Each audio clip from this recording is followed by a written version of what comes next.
That's right. All right, there we go. It's off. Yeah, so I'm going to do a demo of a game. So for that, I'm going to do a screencast, and I've installed some software to be able to share the screen of my Android phone. And let's see how that works.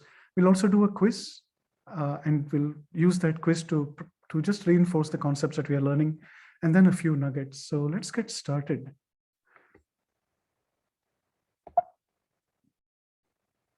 So these are the practice problems we'll be doing. Let's start with the first one, and feel welcome to code along. These AIA files that you need if you want to code along, they are available on the Google Classroom. So how do you increment a value in App Inventor? So first, let me just show you what this does, right? So there's a countdown timer here, and then just a button that keeps incrementing a value. So I'm going to have to refresh this screen, refresh the companion screen. We'll come to the kitty cat later.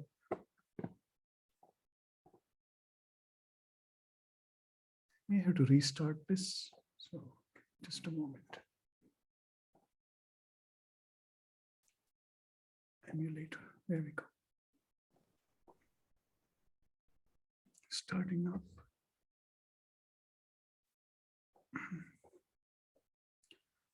And while it's loading up, what we are going to do is we have two buttons here. So the button that says add one, it simply keeps adding one to the number that you see displayed below it. And the button that says countdown timer will kick off a timer that will count down from 10 to 1. And we're going to practice a little bit with timers, okay, as we implement both of these buttons. So first, let me show you how this works.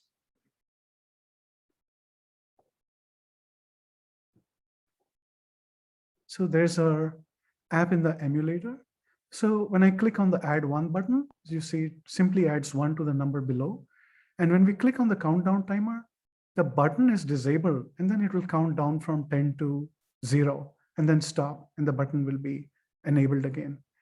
And while the countdown is running, I can keep clicking on the add button.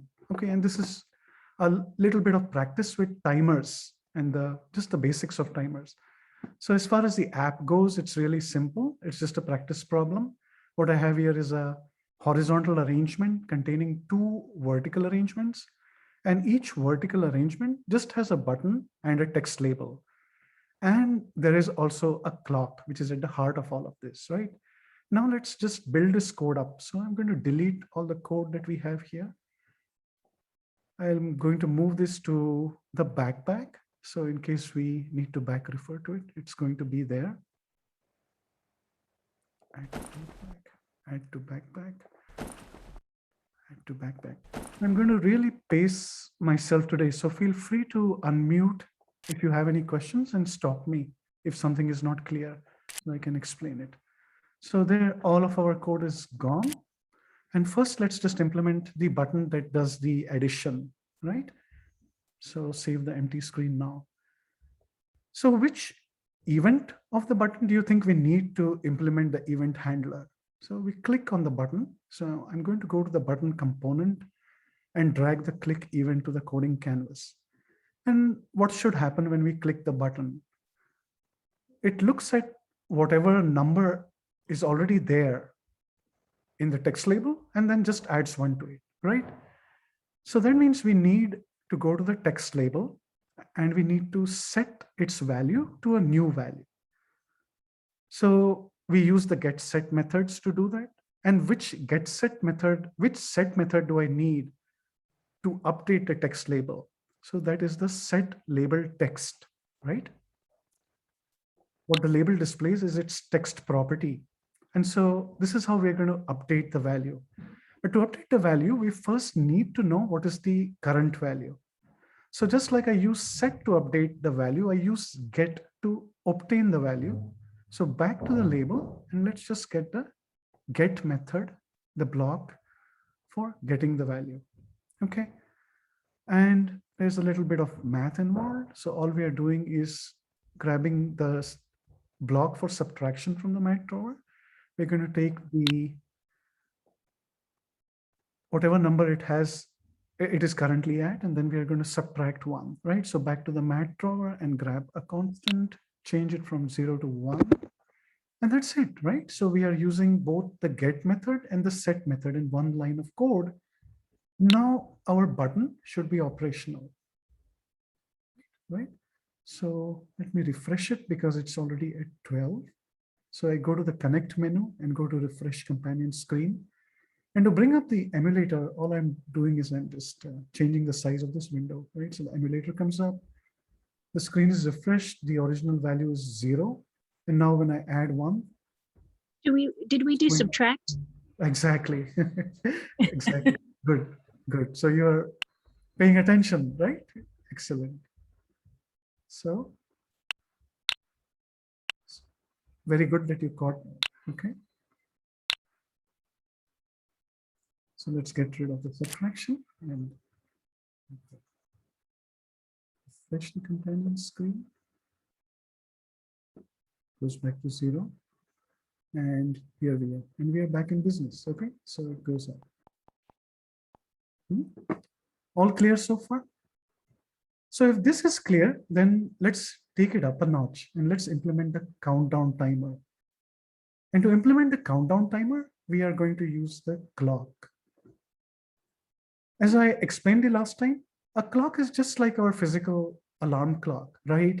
And what we do when we set the timer interval in milliseconds, so 1 second is 1,000 milliseconds, is every second, every timer interval, the alarm goes off and then the callback is invoked, and then however we have programmed it, that callback will be run, right? So the essence of a clock and a timer is just that the alarm goes off every second here because we have told it to go off every 1,000 milliseconds, right? And what we want to do is now when the alarm goes off, we just want to subtract the number that is in the countdown timer by 1. So first let's go to the button and we want to count down from 10. So let's grab the button click event. So currently the number is showing 0. So what we wanted to do is when we press the button, it should start the countdown from 10. So first let's address that. We already have the code to do that. Go to the label, look for the text property. And what do we want to set it to? To 10, right? So this process is just initializing the value of the label to 10. And then what we'll do is we will set off the timer. So we are going to use the timer. So let's go to clock and grab the timer event. And when we click on the button, that's when the timer will be activated. So if we go to designer view, you see that when I click on the clock, it has a timer always fires, timer enabled, and then the timer interval. So you see, I have unchecked the timer enabled checkbox. And the reason I've done it is I don't want it to go off when the screen is refreshed. I only want the countdown timer to start when I click the button. So that's why the timer enabled box, I have unchecked it. So when we go to the coding canvas, in the button click event, now I have to intentionally enable the timer. So let's go to clock. Which property of the timer do I need to play with to enable the timer? It's timer enabled. And do I need a get method or a set method? So I'm setting the timer to enabled, right? So I'm going to grab the timer enabled property and set it to true. So true and false I find in the logic drawer. So now when I click on the button, two things are happening. The label shows 10 and then the timer is enabled. And when the timer is enabled, whatever code I put in this timer event handler, that will run. So currently there's no code there. So let's fix that.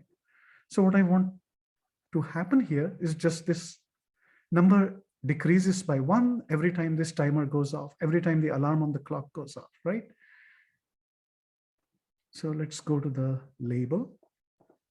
So another opportunity to practice get and set. So we want to set the text to whatever is the current value, which is now initialized to 10. I want to subtract 1 from that. So go to the math drawer, grab the block for subtraction, go back to the label. I want to know what is its current value. So I use the get method to do that. And now I'm going to subtract 1. And now what do you think this will do? So let's go back to the emulator. So now when I click on the countdown timer, it should show 10, and now it starts counting down 9, 8, 7, 6, 5, and it's going to keep counting down. I haven't told it when to stop. And when do I want it to stop? I want it to stop when it reaches 0. Think about what we would need to compare the current value of the label and test whether it's 0 or not. So what we need to implement that is the if-then statement, our good friend, the if-then statement. So we're going to grab an if-then statement. So the logic we will implement now is to stop the countdown when the value reaches 0. And how do we stop the countdown? We disable the clock. We enable the clock to start the countdown. We disable the clock to stop the countdown. So this is a key principle in working with timers. When we use timers for animation, we used it in the last exercise where we built a mole match game. To stop the activity of the mole, what did we do? We disabled the clock that was operating the mole, right? We disabled the timer. So this is what we're going to do here. So if the value is 0, so I need to compare. So I go to the mat drawer and grab the block for comparison. It already shows equal to, so I'm going to plug it there. And what do I want to compare? I want to compare the current value, which I obtain using the get method,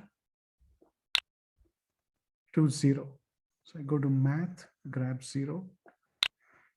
And if this is true, then our countdown has reached 0. What do we want to do? We want to disable the timer. So I'm just going to duplicate this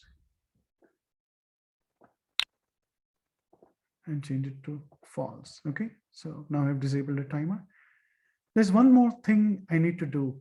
Let's go back to the emulator and see. Yeah, so it kept counting down, and it's now at -1112. Right.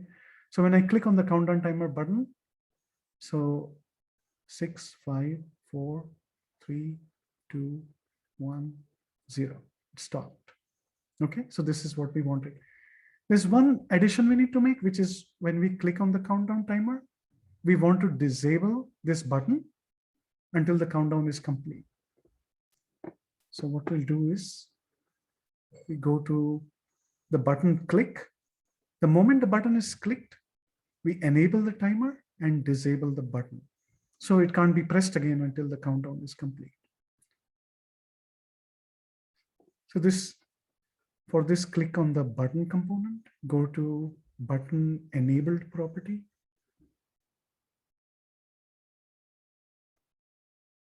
There it is, set button enabled. And what are we going to set this to? False, right? And then we need to remember. So now when I click on the countdown button, timer button, see the button is disabled, okay? Now when the timer has completed, we want to enable the button again. So I'm just going to duplicate that block of code, go back to the if-then statement. And when the countdown has reached 0, I enable the button again, okay? So now it reached 10. Let's refresh the screen. Yeah. And so now when I click on the countdown timer button, it's counting down. While it's counting down, I can keep clicking on the add button. And this time when it reaches 0, the countdown timer button is enabled again. So we're back in business. So what is interesting here, although this is a practice problem, it is interesting to see the interactivity between these two events. The click event of the button enables the timer, and the timer and it disables itself, right? The click event of the button disables itself and enables the timer. And the timer, when it is done with the countdown, it disables itself and enables the button. So these two events actually interact with each other. And you'll see this when we build apps, we have this pattern. right, where you have these events, but they also interact with each other and they enable or disable the properties of each other. So this was the first little practice problem to just get a little better handle on timers. Any questions?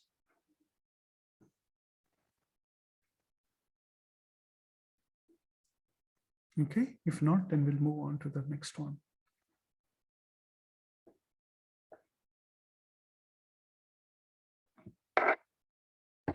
So the next one is, how do you play a sound continuously? So to projects, how do you play a sound continuously? Okay, first let's see what this app does. There's a squeaking duck sound. Can you hear it? Annoying sound. So I'm going to turn it down. And it's just playing over and over. So it's a little more practice with the timer. So how much code does this require? Hardly any code at all, right? So I'm just going to delete this code.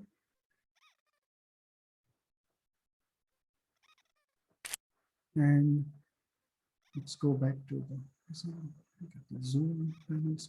Okay, save the empty screen. So what's going on here? We just have a clock and a sound. We have just two components in this app, this practice problem. And all we are doing is go to the clock, grab the timer. What is the property of the timer? Go back to clock. So I've set the timer interval to 3000. So that's 3 seconds. So every 3 seconds it will fire. Okay. And I've checked the timer enabled box. So it'll keep running.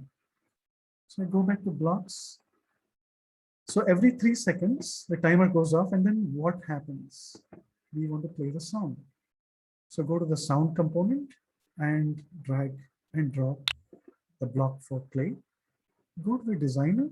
I've already set it to play this ducky.mp3. Okay. And that's it. And this is as fundamental, as foundational as it gets for how to use a timer, right? So turn it back up, and all that's happening is every 3 seconds, the ducky.mp3, that clip, it just keeps playing over and over and over. Okay?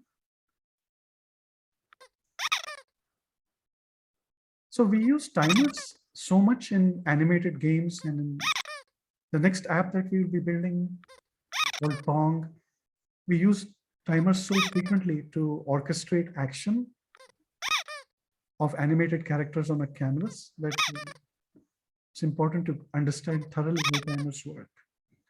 Any questions? You're all following along, right? What about the clock one property for timer always fires? Does that mean that this does it when the app is in the background?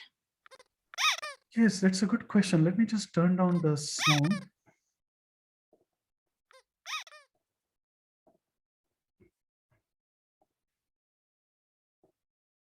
Yes, that's a good question. The timer always fires. You know, I need to look it up.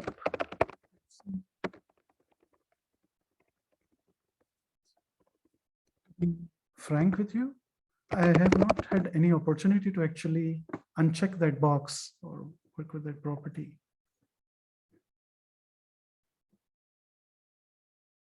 Will fire even when the application is not showing on screen if true, but don't take this to mean.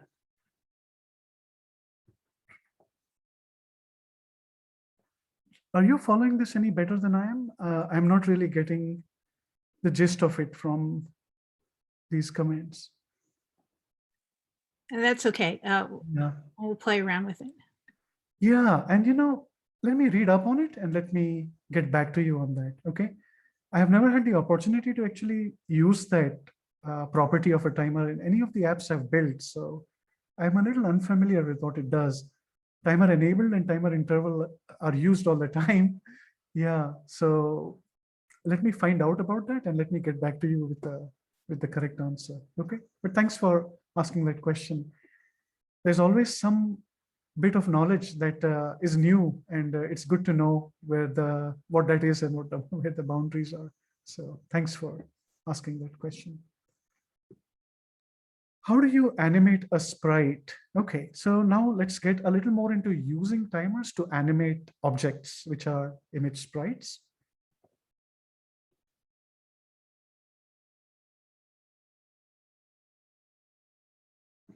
That one is how do you animate a sprite? Okay, so how to animate a sprite. So there are really two ways to go about this. And what I have in this app is just this little spaceship, cute little spaceship, alien spaceship. There's a canvas, there's a sprite, and there's a button. And when I click on the button, the spaceship will move in some direction. This is moving west. And then when it reaches the edge, it will stop. Now, the purpose of this illustration is to show that a sprite, which always is a child of a canvas. A sprite can only live on a canvas. A sprite has its own internal clock. And we can use that clock. Using that clock is one of the ways to animate a sprite. Another way is to give it a clock and just use an explicit clock. But you see in this app, I do not have a clock, right? So how does a spaceship move without even a clock component? That's because the sprite has its own internal clock, and we can use that clock instead of the clock component for animation. And what do we need to do that? So we need to be aware of three properties of a sprite. One is the heading, the other is interval, and the third is speed, and this enabled property, okay? So what will happen is, if I check the enabled box, it's going to start, it's going to kick things off, and you see it moved all the way down south. You can also do this with click me, yeah? But let's keep it simple for now, and let's just look at these properties one by one. Okay, so what is heading? So heading is the compass direction in which the sprite will move with the speed and interval that we have specified. So let's first look at the heading. So when we talk about heading, just think about a compass. And what does a compass have? It has east, west, north, and south, right? And this is very similar, except that we use numbers. So 0 is east, 90 is north, 180 degrees is west, and 270 degrees is south. And you can use any number in between, okay? And so when we specify the heading, we use this numbering system. And so let's go back to our app over here. And what I've done is in the blocks, when the button is clicked, the first thing I do is I enable the image sprite. So then these properties can kick into action. The sprite kicks into action with these properties. And I've set the heading to 180. So which direction is 180? East, north, west, or south? It's west, right? So let's go back to our emulator. Yeah, so first thing is the heading, and when I click on the button, you see it's moving to the west. Let me change this to go north. So what number do I put in for the spaceship to go north? 90, okay? Let's do that.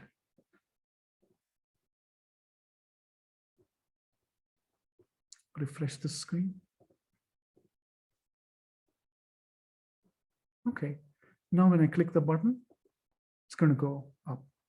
So that's about the heading. The other two properties are speed and interval. Let me just take you to the help page for drawing an animation. And it says here very clearly, heading, interval, and speed. So speed is the number of pixels. So imagine the ball takes a step at every time interval. And the size of the step is measured in pixels. So the number of pixels that the ball will move every time the timer fires, remember this is the internal timer, so that is called the speed. It's a bit of a misnomer because speed is actually distance over time. But the way speed is used here is just the distance, the step size in pixels. And it moves that many pixels every interval. So interval is specified in milliseconds, and together the speed and the interval are what make the sprite move. Following? So here you see I've specified speed and interval, right? I can also do that in code. And that's what I've done here. So heading is now 90 degrees. Let's change that to 270 because the way I've positioned the starship is kind of towards the top edge of the screen. So it has more room to move downwards. So the positioning is achieved with the X and Y coordinates here. These are just random numbers that I've put in for X and Y. And I've set the speed to 5. So it's going to move by 5 pixels every 100 milliseconds. Okay, so 100 milliseconds is 1/10 of a second. And in which direction is going to move? In which direction is it going to take that step, 5 pixel step? That's set by the heading 270 degrees, which is south. Okay. So now let's go back to the emulator and run this. And that is pretty much all there is to it. Click there. So all it's doing is it's moving 5 pixels every 100 milliseconds with heading 270 degrees. And that's one way you can animate a sprite. So when do we use this? So this we use when we have shooter games like a spaceship that shoots bullets, and the bullets are little balls from the drawing and animation drawer. Okay. And then when we want the ball to move like a bullet, then that's when we would use heading, speed, and interval. Any questions? Okay.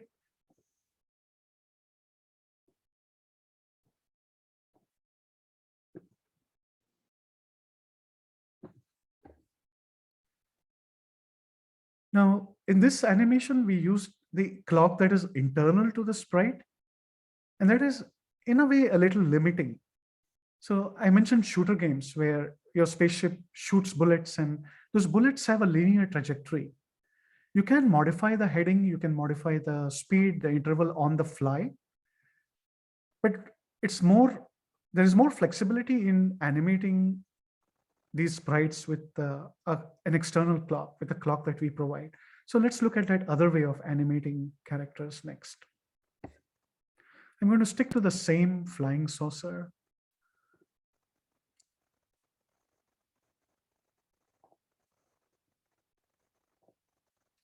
And this time we have a clock, right? So everything else is the same. We have a canvas, we have an image sprite, it's even the same image, but this time we will not use the internal clock. And if we want to tell App Inventor, do not use the internal clock of a sprite, there are two ways to do that. One is uncheck the enabled box. So then it doesn't use any of the heading, interval, and speed that are specified here. Or I can leave the box checked and I can set the speed to 0. Okay, so either way, then it will not move except under the control of a clock. So its own internal clock is no longer driving it, it's an external clock. And what are we doing here? Let's first look at what's going on. So we are moving the spaceship, and when it reaches the edge, it comes back. Yeah. So just after this, I'm going to show you that Temple Run, Alley Run game, which has many animated characters, and they all use the same simple principle: control an animated sprite with a clock and its timer. So here we are looking at just one animated character and how do we control it with a clock and a timer. Okay, so let's go to blocks. The principle is the same no matter how complex your game and how many sprites you use and how they interact with each other in the canvas. We'll see about that shortly. Yeah, so here is the code. I'm going to get rid of this. Add to backpack. Add to backpack.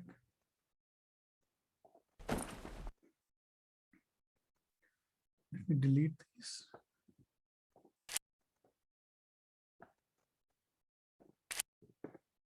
Yeah, and the way we control an animated character with a clock. So first of all, let's grab the clock's timer event.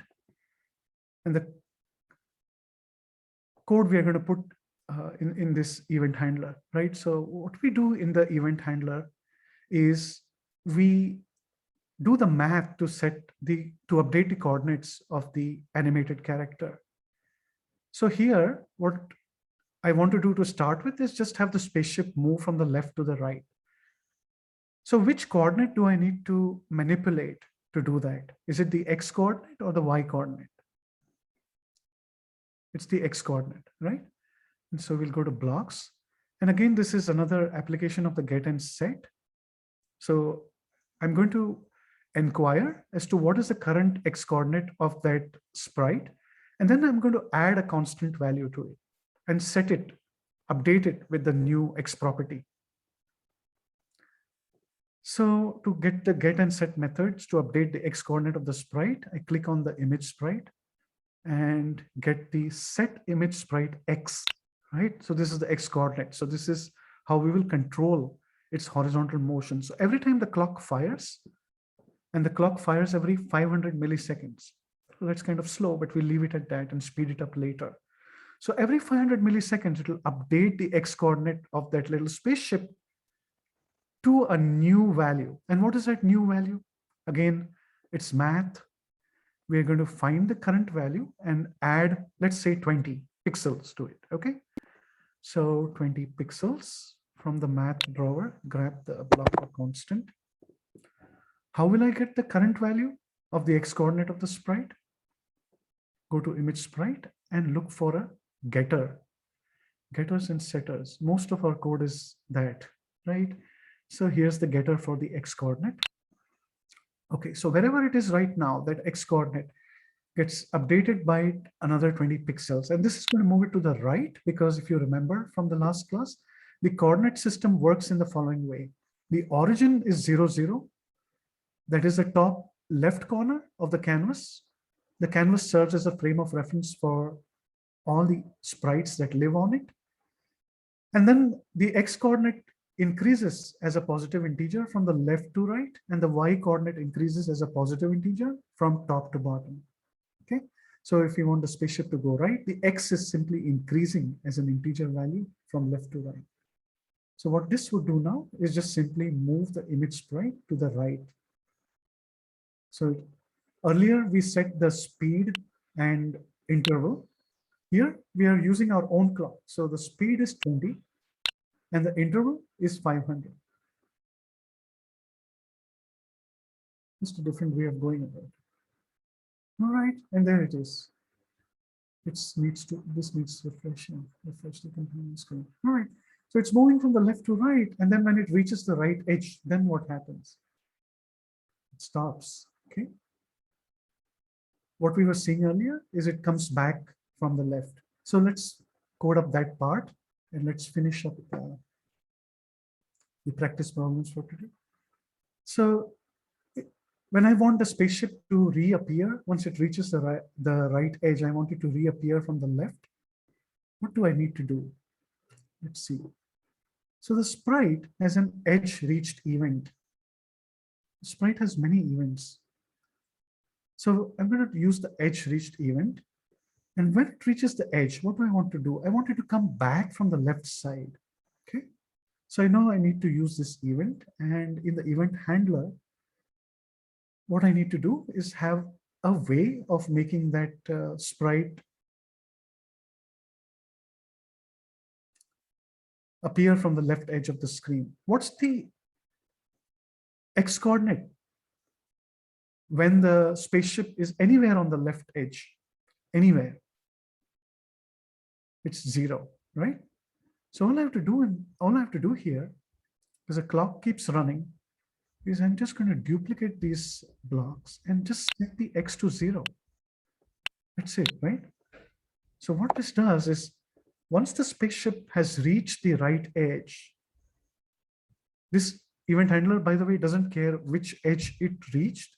Once it reaches an edge, it's just going to take it all the way back and put it on the left edge of the screen by setting the X to 0. And that's all, okay? So now when we go back here, reaches the right edge and comes back from the left, all right? And what if I want to speed it up? So can you tell me what I need to do if I wanted to come in a little faster? What can I do in my code to make it come in a little faster? Change the Mhm. timer speed. Change the timer speed. Very good. Would I reduce it or increase it? Reduce. Excellent. I think you're getting the hang of it. So I changed that to 50 milliseconds and now it's faster.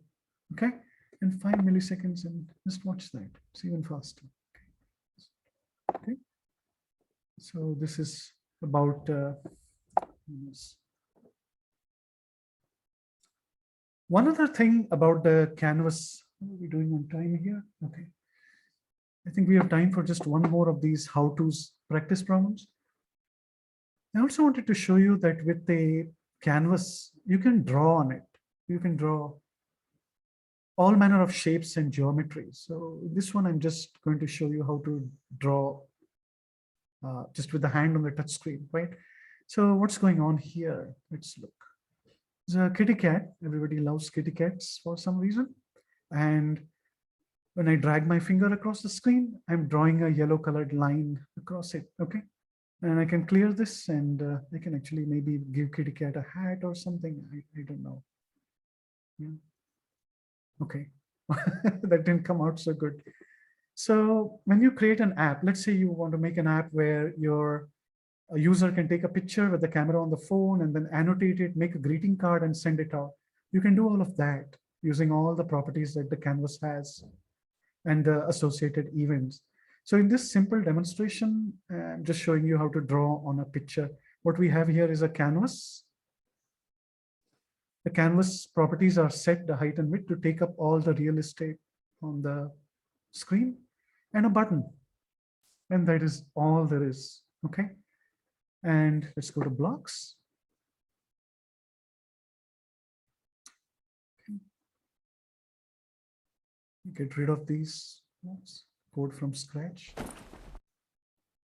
to backpack.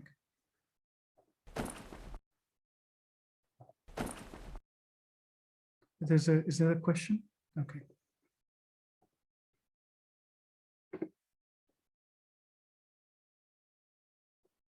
Delete this. This. And delete this. Okay. So to allow a user to draw on the touchscreen with the finger, we use the dragged event of the canvas. Let's pause for a moment and see all the events that the canvas has. So the events associated with the canvas have to do with the user touching the touch screen on the smartphone.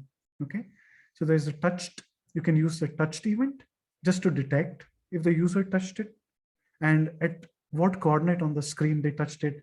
The dragged event is for actually when you drag the finger across the touch screen, and likewise you have touch down, touch up, flung, and many of these you also find with sprites, right? You can touch a sprite, like you click a button, you can resolve it to touch up and touch down.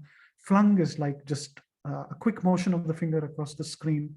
You can have that with the sprite as well as with the canvas, and then both sprites and canvas have dragged when you actually hold your finger on the screen and move it around.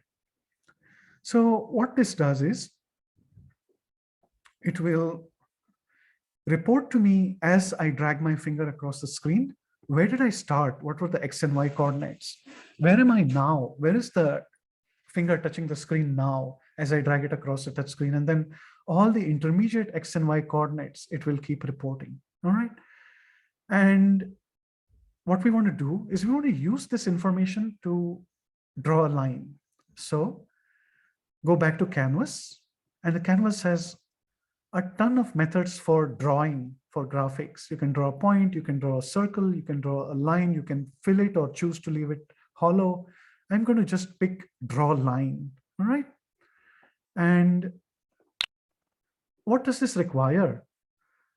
As you drag your hand across the touch screen, it is actually looking for the little pieces.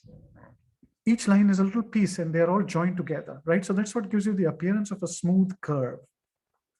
So for every little piece, it wants a x1, y1 and x1, y2, which is where does it start, where does it end?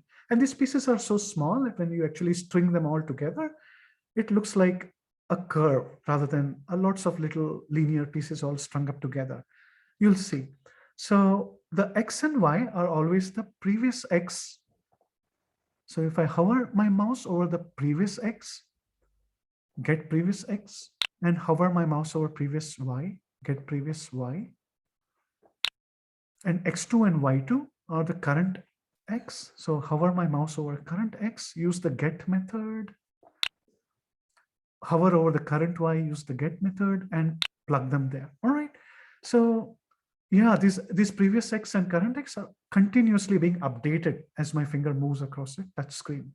In the emulator, I'm using the mouse, of course, but on the actual Android phone, it would be the finger. All right. So now, just with this little bit of code, I should be able to draw. Okay, so here we go. It's drawing. And what about the color? What if I didn't want red color? Let me draw here. So when I reset it, actually, I haven't specified any color or line width in this block of code. So the default is black and 1 pixel wide. Yeah, that doesn't look very good. Okay, so let's change that. Refresh the companion screen. So in addition to drawing geometric shapes, you can also specify their color and other properties like the line width. To do that, go back to the canvas. And what you do here is actually, there is a get and set method for line width. Okay, so any line that is drawn on the canvas, this will apply to that. You can change it. We can change it once when we initialize the screen, or also we can change it dynamically later on in our code. What else do we want? We want color. Let me see, paint color. There we go. Yeah. So one pattern that I want to share with you here is the screen initialization pattern, which is each time we launch the app, initialize some of the properties of the components that we use in our app. So this is called initialization. And initialization is an event that is associated with the screen, right? Because the screen is the highest level component, and all of the components that we use are children of the screen. So this happens with the screen. So go to blocks again, go to screen, click on screen and grab the initialize event. And what this is saying is every time the app is launched, whatever we put here will happen. And what we are doing is we are saying every time the app is launched, set the line width to something more than 1. Let's maybe make it 3, or maybe let's go wild and make it 9, okay? And let's set the paint color to red. Yeah, let's really make our point here. And so now when we go to the app, so remember to refresh. So these settings apply. So now what will happen is it will draw thick lines of red color, okay? And I haven't implemented the method for clear yet. Right now, what I do is every time I refresh the screen, okay? So now we have a handle on how to draw lines. Now we have a handle on how to change the properties of the line by initializing them. The last step we'll take here is just allow the user to clear if they didn't like what they drew or scribbled on the screen. So that's what that clear all button is for. This is our good friend, the click button of the event. And what I want to do with the click event is clear the canvas. So go to the canvas and look at that. It has a canvas clear property. So there we go. So now what would happen is we would not only be able to draw on this, but we would also be able to clear. So give kitty cat a little hat. And yeah, I don't like this hat. Okay, some feathers here. Yeah, clear that. Okay, and this is just scratching the surface, right? There's so much more you can do. You can allow the user to choose from a color palette. You can give them a slider. So if you go to the user interface, you have buttons, you have sliders. Where's the slider? There's a slider in here. I know it's there. So you can give them a number of different ways of picking a color or picking a line width. Yeah. And so you can make this dynamic. So someone can create a greeting card with a small app like this and just even email it to their friends. So this was the last practice problem of the day. Any questions? You're following along?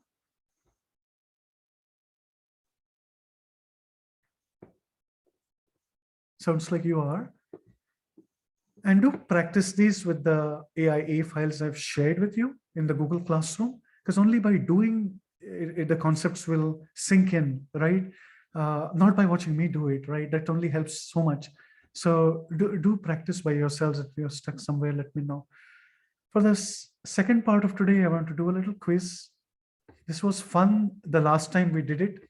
So what you need to do is actually just scan this. I always forget which way to scroll. There we go.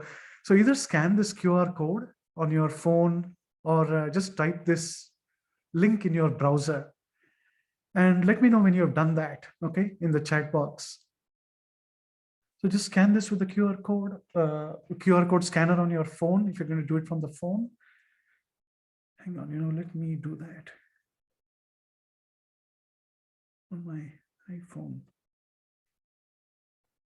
Yeah, so just scan it, then open it in a browser, and yeah, just enter your name. You can enter a fake name if you want. Yeah. And then once the quiz is over, we can reveal our real names if you choose to do that. Yeah, but that's up to you. All right. So I'm going to just enter myself as Sam.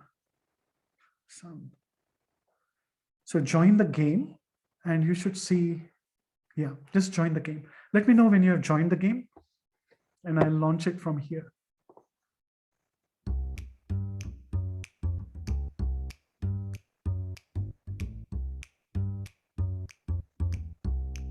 Are you able to join? Okay, there's a comment, joined, okay. Good. Oh, hang on a second. Oh, wait a second. If you use this link, oh my goodness, I think I messed it up a little bit. Okay. It should be WWCSTL Q4C2, okay? Q4C2.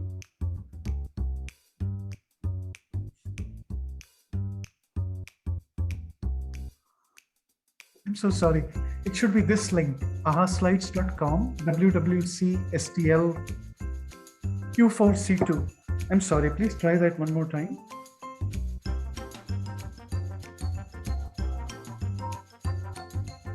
Ah, there's Nikki.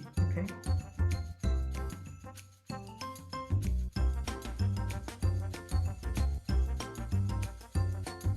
Oh, there's BL. Good, good, good. Slides.com. Give me just a minute. I'm also trying to join them.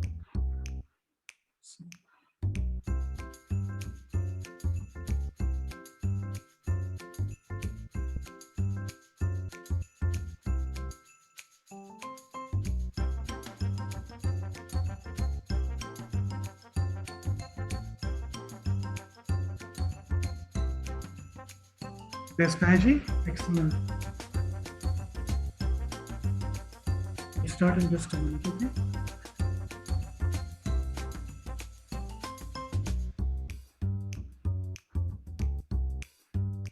Ah, and there's D. Okay. So let's run with this, okay?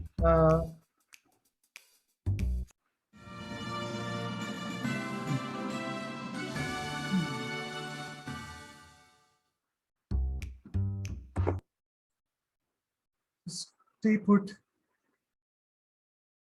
This is not going so well. Even paid for this clear data. Okay.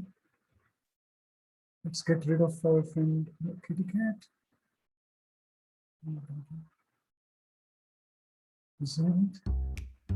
I'm sorry, you're going to just have to join again. I apologize.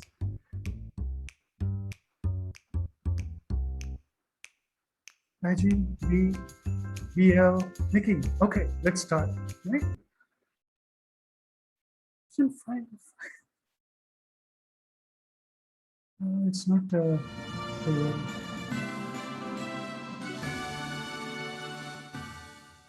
know what? Let's. This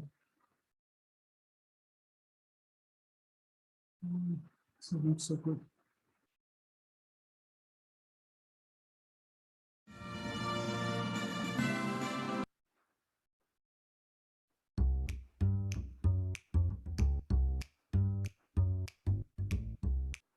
Okay, there we go.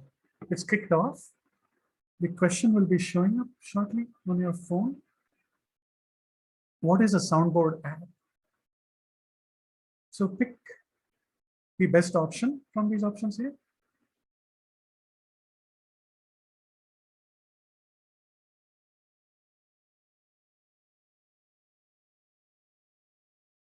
Everyone has answered.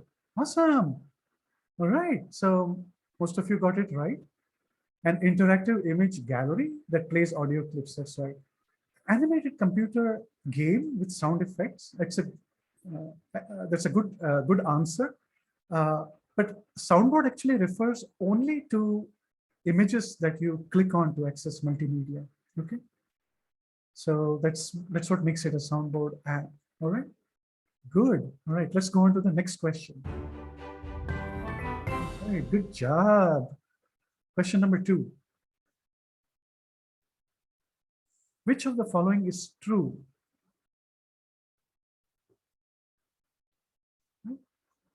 So this is about canvases and sprites.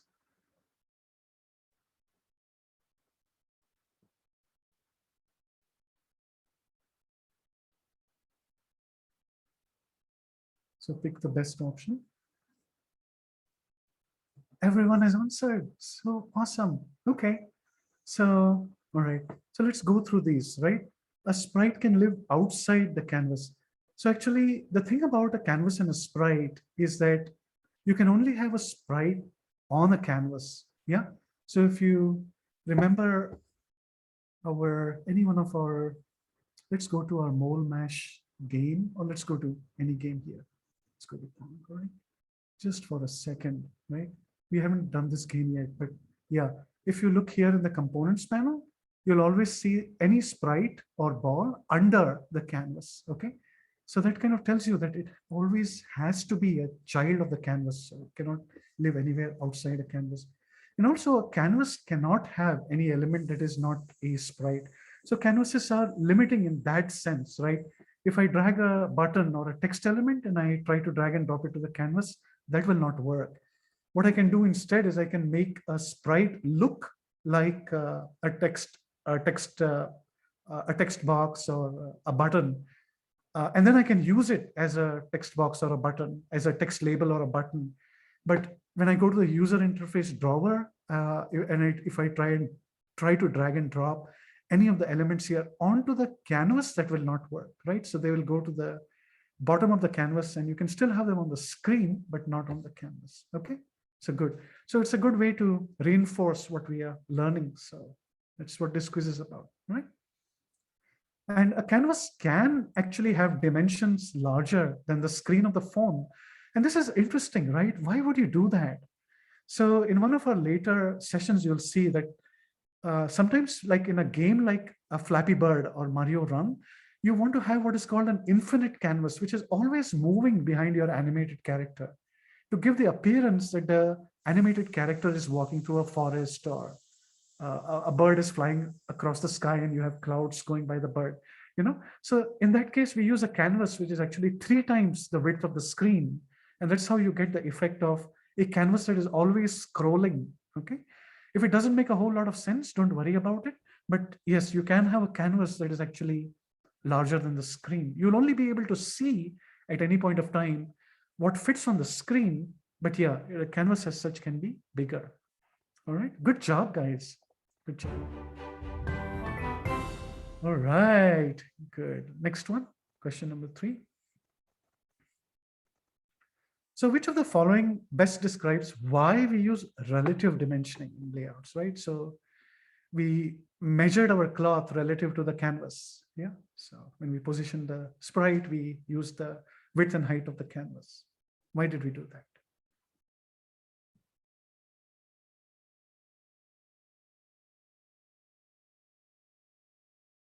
Awesome. All of you answered. So awesome. You got it. Most of you got it. And it doesn't matter whether you get it or don't, right? We are all learning together. So that's because Android phones and tablets come in so many different screen sizes and aspect ratios that within reason, you want your app to work on all of them, then you use the relative dimensions. So then it won't matter so much what specific phone or tablet the player who's using your app, what they're working with. And the use of relative dimensions simplifies mathematics. That is kind of on the edge, right? It does make things a little simpler. Yeah. So, but the best answer is probably this, that your Android phones and tablets come in many different sizes and aspect ratios. Yeah. So even this use of relative dimensions simplifies mathematics. It's not wrong, but perhaps this is a more pressing reason why we would use relative dimensioning. Good job. All right, you're getting there. Almost there. An event may arise when which of the following occur? Pick the best answer.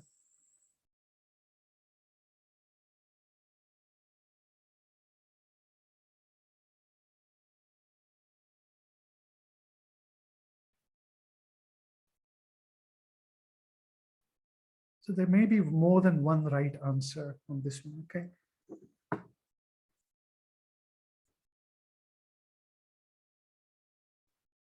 All right, did nobody answer? Oh, okay, there we go. Yeah, actually, these are all right. It's interesting. I think it's easier to relate to a user touching the screen of the smartphone, right? The clock also, when we use a timer with the clock, that's also an event, right? So that's also a very legitimate, very valid kind of event, and one that we'll use over and over when we build animated games. What about the phone falling to the floor? So that answer was not popular. But when you think about the accelerometer or the gyroscope, actually they will register the phone's motion and the phone falling to the floor. We can use the accelerometer to detect that, right? So that also is an event. So all of these answers are correct. Okay, good. Awesome. Last one. So this one is a little longer. Yeah, who am I and what do I do? So mix and match. All right, so you have 1 minute for this, okay? So who am I is event handler, if then statement, procedure, etc. What do I do is what you have in the rank.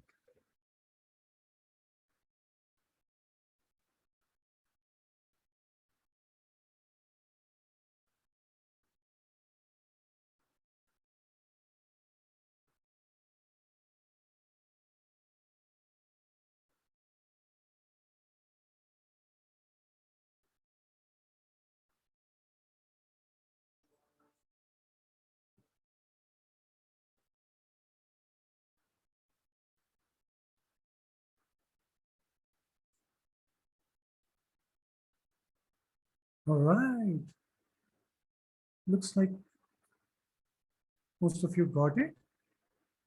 So event handler listens for an event and handles it in the callback. Okay. And if then statement. So this is for decision making in our app. And so we make a decision on the basis of a test condition, which must always evaluate to a true or false, right? And depending on that, it will decide which branch of code to execute. So that's the decision making part. A procedure, we use a procedure to package parcel of code for reuse in multiple places in our program, or even to share with our friends and other developers to use in their programs. And the get and set methods, and we use get set methods so frequently today in all the practice problems that we did. So this queries or modifies a property of a component. So you use the get method to query what is the value of a text label, is a timer enabled or disabled, and then we use the set method to modify it. We can change the text on a text label, or we can enable or disable a timer or a button or a sprite. So that's how this goes. All right. So that's it. And yeah, Awesome job, guys. It doesn't matter how many you got right, how many you got wrong. It matters that we learned something through this exercise. And congratulations, BL. Do you want to announce yourself? Unmute and announce yourself, or It's me, Belinda. yeah, good job, Belinda. Thank you. Yay. All right.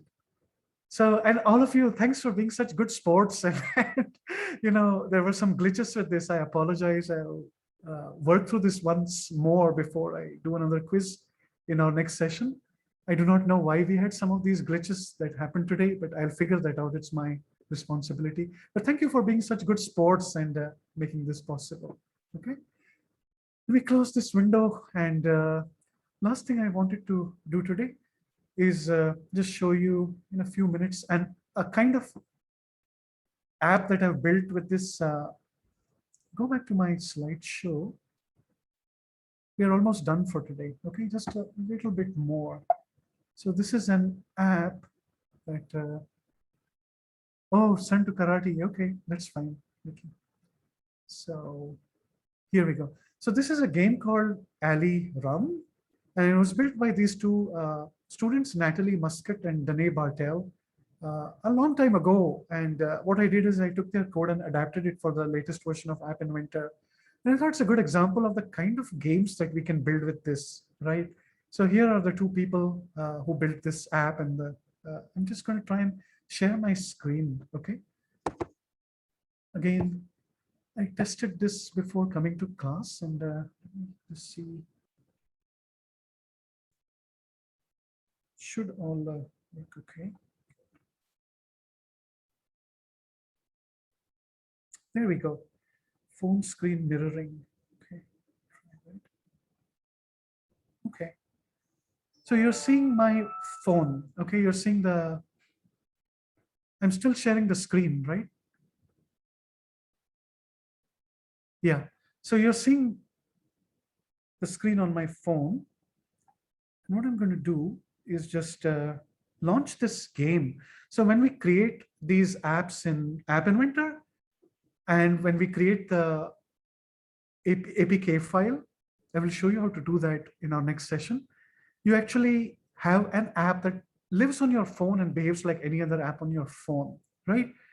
And so this is the Ali Run app. You can see I have a number of apps that I've built with App Inventor, mostly for my 6-year-old daughter to keep her engaged. But I'm just going to click on this Ali Run game. Yeah, so now it's on my phone, all right? And I'm going to click on the start button. I'm going to pick a runner. I'm going to pick this blonde girl over here. And what I'm using is the accelerometer on my phone to move this blonde girl. And the way this game works is, you see, there are dogs that are chasing this runner. And until the dogs catch up with her, she can keep running. And while running, I'm just tilting my phone. Can you see? I'm moving my phone, tilting it to operate the runner. And the gold coins are how I score points. So I scored 96 points. That's not a whole lot. Let me go home and start all over again and pick Blondie again. Blondie brings me luck. So yeah, I'm just, with this motion of the phone, I'm operating the runner. And then I collect gold coins to score points. When the runner hits a trash bag, it slows the runner down a little bit so the dogs can catch up. And when I grab a bone, then the dogs slow down. So I can keep running for a little longer. Okay.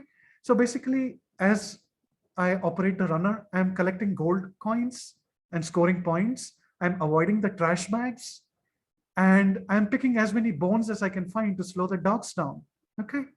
And so there's so many games based on this theme. There's Temple Run, there's Mario Run, there's Ali Run, this one, and the nice thing is everything you need to know to build a game like this, 80% of that you've already learned. The remaining you'll learn in our next session. Okay. So, okay, it's game over.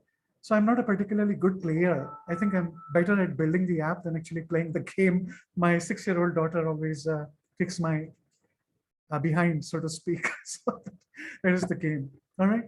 And if you are interested in this game or building another one like it, I can share the game with you. But essentially, there are three principles that I wanted to point out. Okay, so this is the game. This is all the code.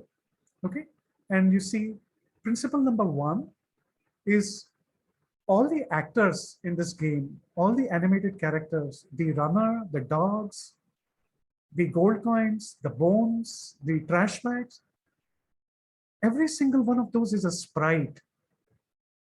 Okay, every single one of those is a sprite. And the animation is achieved by using a timer.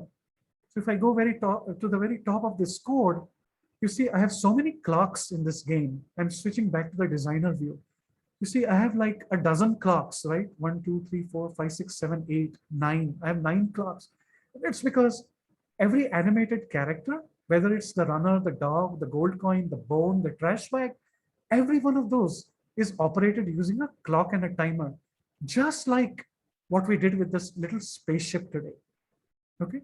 So the complexity of the game is just that we have many more sprites and they all look different. The same principle is being repeated over and over, which is use a clock and a timer to animate a sprite. So what is happening here is, let me show you, is when the timer, let's say when we animate the runner, on the top of the screen where the dogs were chasing the runner. So when we animated dogs and the runner, so all we are doing is we are using a clock and a timer. And the timer is increasing or updating the X coordinate of the dog or the runner by a number of pixels, just like we did with our spaceship, nothing different, okay? So even a more sophisticated game like this is the same principles that we learned today that we are applying over and over. The second principle that I wanted to tell you is that, yeah, so every prop and actor is an image sprite. All automatons, automaton is a character that is animated, right? All automatons use clock with timer. Maybe one little nuance there is the dog has its own clock and timer. The runner has own clock and timer. The 3 trash bags, they all have a clock and timer each. The gold coins, they share a timer, okay? And what is the principle here is that when these gold coins share a timer, you see all the gold coins here, there are 5 gold coins. They are all working off one clock and its timer. Yeah, so then you can do it in this way as well, right? So these 5 gold coins work off one clock and timer. And the 3 trash bags each have their own clock and timer. And it's really up to you how you want to implement it. So when you use an independent clock and timer for each character, then each character operates independently of the other. The other fact you might have noticed about this game is that even though there are only 5 gold coins and 3 trash bags, they keep coming back, right? The gold coins, the trash bags, the bones, they keep coming back when they reach the left edge of the screen. So that is where, just like we did in our session today, which event do we use to have a animated character reappear once it reaches an edge of the canvas? We use the edge reached event. So when you have a chance and you look through this code, you will find the same practice problems, the principles there that we practiced today. Okay, so here's the edge reached event for a coin, right? So we practice this with a little alien spaceship, the same activity here, the same action here with a gold coin. And so when the gold coin reaches the edge, basically here, the gold coins are moving from right to left. So the X coordinate of the gold coin is set to the right edge of the canvas. And then the Y coordinate is random. So it can reappear from anywhere, right? Vertically, it can reappear from any Y coordinate, but it will always reappear from the right edge when it reaches the left edge. So the same principle is being applied here. And then the last one is the player's actions are controlled by the accelerometer. So how, as you saw, I was tilting the phone to move the runner. How does that happen? So last time we had this quiz question, should we use the gyroscope or the accelerometer? And some of you picked accelerometer, some of you picked gyroscope. And the correct answer was accelerometer. And again, the gyroscope is not wrong. You can do it with a gyroscope, but gyroscopes are mathematically base Those gym balls, if you're a vlogger, then those gym balls that you use to achieve image stabilization, right? They use gyroscopes, and the math with a gyroscope takes a little more work than the math with an accelerometer. With the use of an accelerometer, see how simple the code is, right? The accelerometer, she has used the acceleration changed event of the accelerometer sensor. And it's just one line of code to tilt the phone and then move the runner by just grabbing the YXL number that is returned by the acceleration changed event of the accelerometer and just updating the Y coordinate of the runner with this, I'm sorry, it's the XXL, so you're using the acceleration in the X dimension to actually update the player's Y coordinate. We don't need to get into the weeds with this, but what I wanted to point out to you is oftentimes using the accelerometer is much simpler mathematically than working with the gyroscope. And so if it works, why not use that, right? So with the accelerometer, it's just one line of code to operate the runner by tilting the phone, all right? So this is what I wanted to share with you today. Any questions? I see something in the chat box. Okay, thank you. I have to drop. How are we doing on time? Okay, we are 15 minutes over 5. So let's connect these. Any questions? Any observations? Anything you want to share? Otherwise, we are done for today.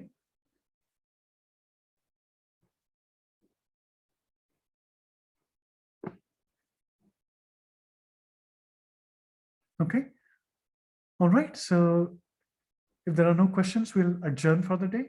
In the next class, we'll be building an app called Pong to continue to explore concepts around animated games, right?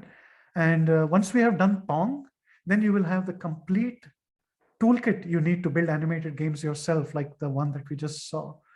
Hope you thought that Alley Run game that I showed you was interesting. I couldn't see the game on the screen because I was looking at the phone while playing the game. But hope that made sense and gave you some flavor of the kind of games that you can build with what you are learning. All right. And we'll continue to learn as we go and keep applying it to bring our own ideas to life. Again, if you're stuck somewhere, office hours are on Friday at 4 p.m. Use the same link as you used to join the class today, or just use the discussion forum and post your question there, and I'll be happy to answer your questions. There are no more questions, then we'll adjourn for today. Thank you so much, and we'll see you next time. Take care.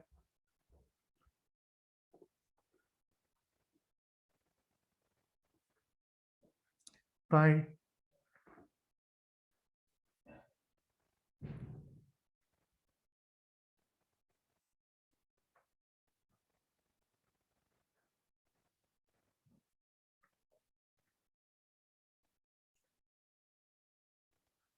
Ileana, did you have a question?